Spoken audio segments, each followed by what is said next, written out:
The writing process for fifth graders.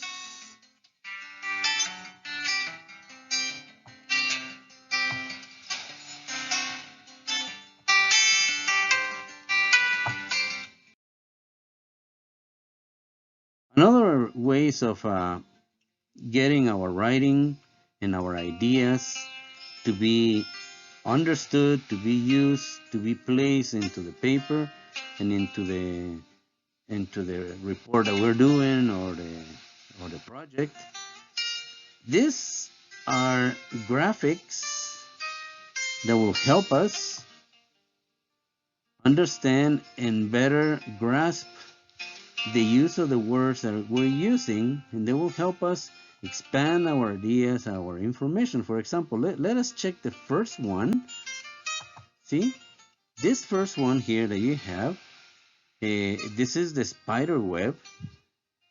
Let's see what we have in it. For example, we're going to use the example of a cat. We all know what a cat is. We all have cats in our house, right? Sometimes we have 2 or 3 cats, or sometimes we have a cat that's from the neighbor, but we do have a cat.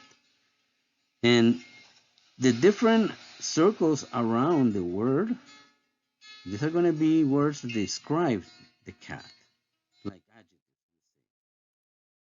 We say cats are smart, they're intelligent, they're curious. Cats can also be hunters, of course, that's their nature. They can be friendly. Not all cats are bad for you. They're friendly once they get to know you. They are agile. They're very acrobatic. But sometimes they do have this thing, like they can be selfish sometimes. They have that kind of bad thing in them. And they're good climbers. They love to climb places, trees and sofas and everything.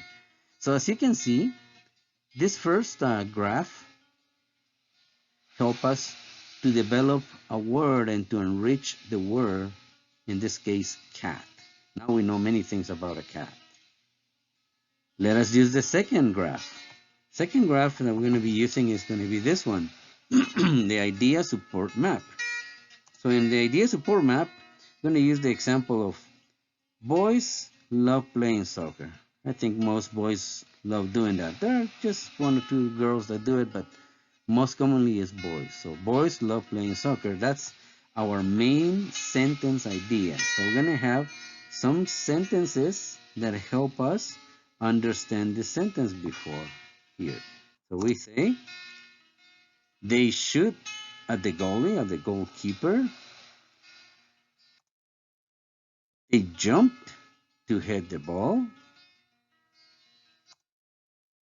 And some boys dribble excellently, just like Messi and Ronaldo and all those good players, right? So as you can see, these sentences here help us understand our main important sentence on the top, idea support map. So you see this graph? Help us understand a small beginning paragraph about boys playing soccer. Let us go this way now.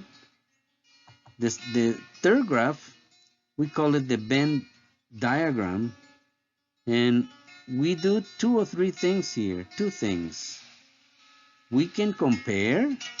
See, from outside we compare, and whatever comes in the middle, that's we make a contrast or similar things.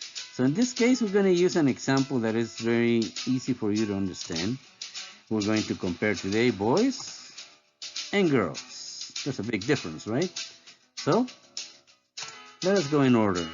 Boys have shorter hair, but girls have long hair. Boys play cars, but girls play dolls. Boys are cute,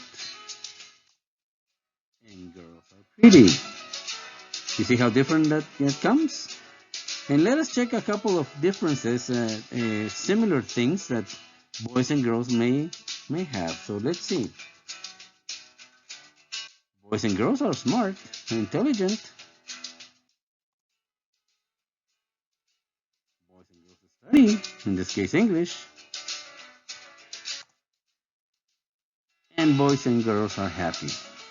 All boys and girls and children are happy. So as you can see in this other example, the graph, these two circles help us to make the difference between two things. In this case, boys and girls, but could be ideas, and we can see them and write them. And then we can also see similar things that can be had by both parts. That was our Venn diagram. Let us go to the fourth graph here. It's called the 5Ws. 5Ws chart for narratives. When you're going to write a story, a narrative, this will be like the perfect graph for you to use so that your ideas can be developed. Let us appreciate. W's means the questions. Who, what, when, where, and why. So let's check one for each one. Who refers to the information you're going to write about the person, right? What is the specific information that you're doing the research on? When you use when, it refers to the dates, to the time, an age and time, like 100 years or so. Where, it refers to the place or location being searched. And the last one, why? It is the reason to a situation in the research paper. See?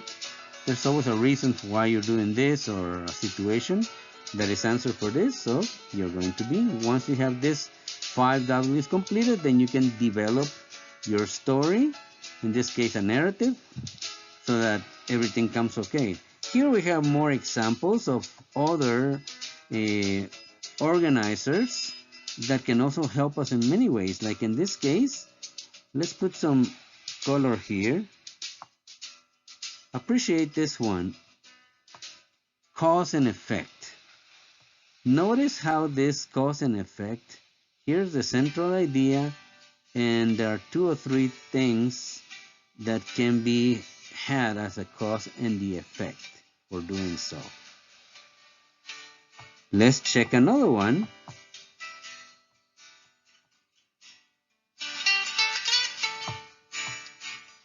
In this case, as you can appreciate here, we have a hamburger. And the hamburger basically has parts in which it helps us organize information that we can develop. Seems like a very friendly way of doing that. Here right at the bottom we have the story map. Very similar to this one, right? There are information and ideas and situations why. Sequence of events. This is very common because you need to have an understanding that there's always a sequence: the first, the second, the third, the fourth, fifth, until the end.